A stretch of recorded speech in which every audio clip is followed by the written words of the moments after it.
La joie de l'Évangile, exhortation apostolique du pape François, suite. La place privilégiée des pauvres dans le peuple de Dieu, suite, numéro 199. Notre engagement ne consiste pas exclusivement en des actions ou des programmes de promotion et d'assistance. Ce que l'Esprit suscite n'est pas un débordement d'activisme, mais avant tout une attention à l'autre qu'il considère un avec lui. Cette attention aimante est le début d'une véritable préoccupation pour sa personne, à partir de laquelle je désire chercher effectivement son bien.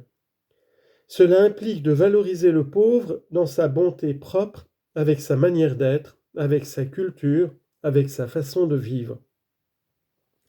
Le véritable amour est toujours contemplatif. Il nous permet de servir l'autre non par nécessité, ni par vanité, mais parce qu'il est beau au-delà de ses apparences. C'est parce qu'on aime quelqu'un qu'on lui fait des cadeaux.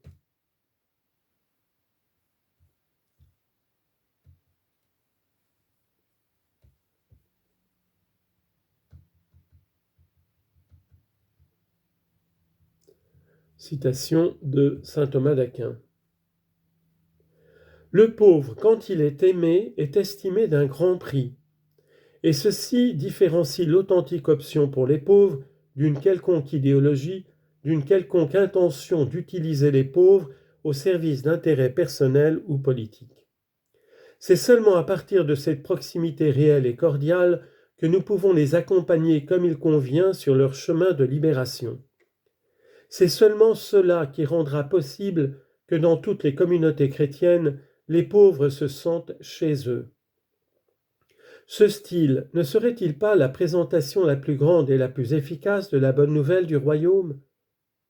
Sans l'option préférentielle pour les pauvres, l'annonce de l'Évangile qui demeure la première des charités risque d'être incomprise ou de se noyer dans un flot de paroles auxquelles la société actuelle de la communication nous expose quotidiennement. Étant donné que cette exhortation s'adresse aux membres de l'Église catholique, je veux dire avec douleur que la pire discrimination dont souffrent les pauvres est le manque d'attention spirituelle. L'immense majorité des pauvres a une ouverture particulière à la foi. Ils ont besoin de Dieu et nous ne pouvons pas négliger de leur offrir son amitié, sa bénédiction, sa parole, la célébration des sacrements et la proposition d'un chemin de croissance et de maturation dans la foi. L'option préférentielle pour les pauvres doit se traduire principalement par une attention religieuse privilégiée et prioritaire. Personne ne devrait dire qu'il se maintient loin des pauvres parce que ses choix de vie lui font porter davantage d'attention à d'autres tâches. Ceci est une excuse fréquente dans les milieux académiques, d'entreprises ou professionnels et même ecclésiaux. Même si l'on peut dire en général que la vocation et la mission propre des fidèles laïcs est la transmission des diverses réalités terrestres pour que toute l'activité humaine soit transformée par l'Évangile, personne ne peut se sentir exempté de la préoccupation pour les pauvres et pour la justice sociale. La conversion spirituelle, l'intensité de l'amour de Dieu et du prochain, le zèle pour la justice et pour la paix, le sens évangélique des pauvres et de la pauvreté sont requis de tous. Je crains que ces paroles fassent seulement l'objet de quelques commentaires sans véritable conséquence pratique. Malgré tout, j'ai confiance dans l'ouverture et dans les bonnes dispositions des chrétiens, et je vous demande de rechercher communautairement de nouveaux chemins pour accueillir cette proposition renouvelée. Économie et distribution des revenus. La nécessité de résoudre les causes structurelles de la pauvreté ne peut attendre non seulement en raison d'une exigence pragmatique d'obtenir des résultats et de mettre en ordre la société, mais pour la guérir d'une maladie qui la rend fragile et indigne et qui ne fera que la conduire à de nouvelles crises. Les plans d'assistance qui font face à certaines urgences devraient être considérés seulement comme des réponses provisoires. tant que ne seront pas résolus radicalement les problèmes des pauvres en renonçant à l'autonomie absolue des marchés et de la spéculation financière et en attaquant les causes structurelles de la disparité sociale, les problèmes du monde ne seront pas résolus, ni en définitive aucun problème. La disparité sociale est la racine des maux de la société. La dignité de chaque personne humaine et le bien commun sont des questions qui devraient structurer toute la politique économique. Or, parfois, elles semblent être des appendices ajoutés de l'extérieur pour compléter un discours politique sans perspective ni programme d'un vrai développement intégral. Beaucoup de paroles dérangent dans ce système. C'est gênant de parler d'éthique, c'est gênant de parler de solidarité mondiale, c'est gênant de parler de distribution des biens, c'est gênant de parler de défendre les emplois, c'est gênant de parler de la dignité des faibles, c'est gênant de parler d'un Dieu qui exige un engagement pour la justice.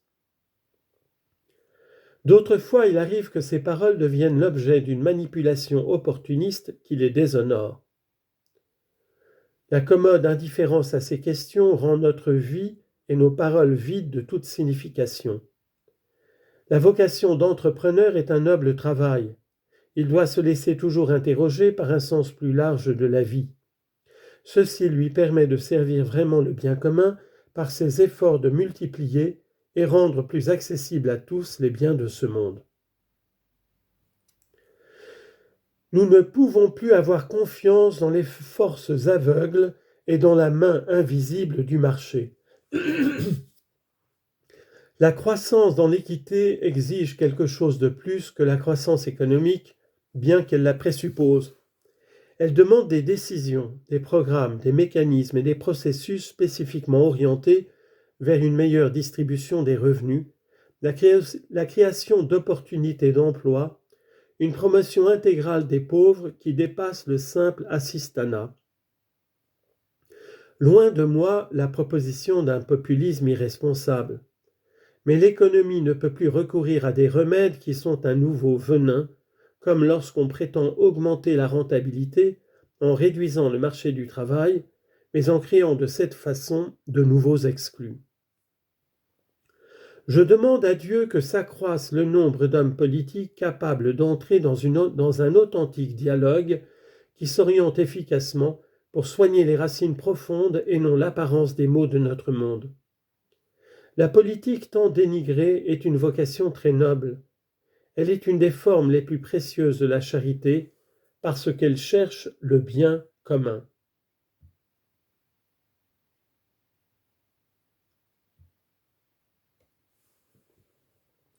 Nous devons nous convaincre que la charité est le principe non seulement des micro-relations, rapports amicaux, familiaux, en petits groupes, mais également des macro-relations, rapports sociaux, économiques, politiques.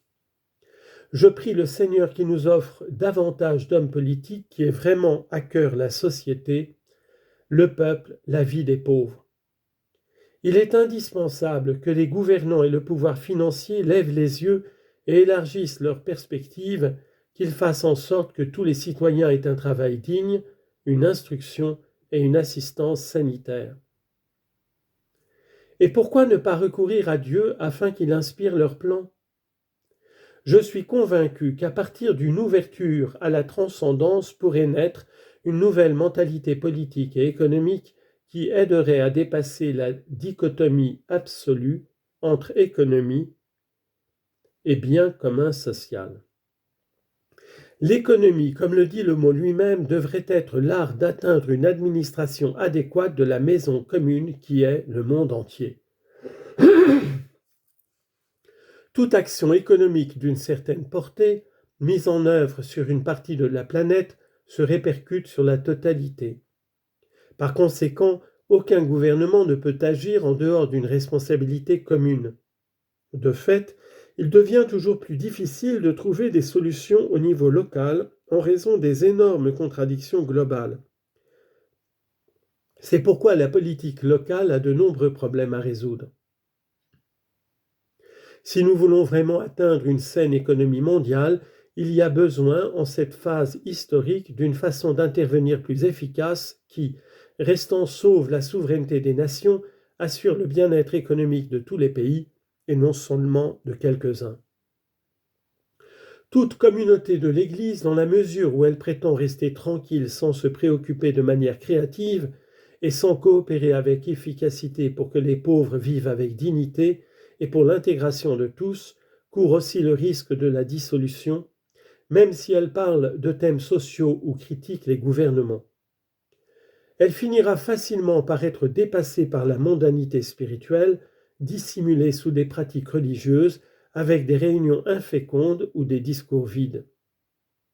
Si quelqu'un se sent offensé par mes paroles, je lui dis que je les exprime avec affection et avec la meilleure des intentions, loin d'un quelconque intérêt personnel ou d'idéologie politique. Ma parole n'est pas celle d'un ennemi ni d'un opposant. Seul m'intéresse de faire en sorte que ceux qui sont esclaves d'une mentalité individualiste, indifférente et égoïste, puissent se libérer de ces chaînes si indignes et adoptent un style de vie et de pensée plus humain, plus noble, plus fécond, qui confère dignité à leur passage sur cette terre.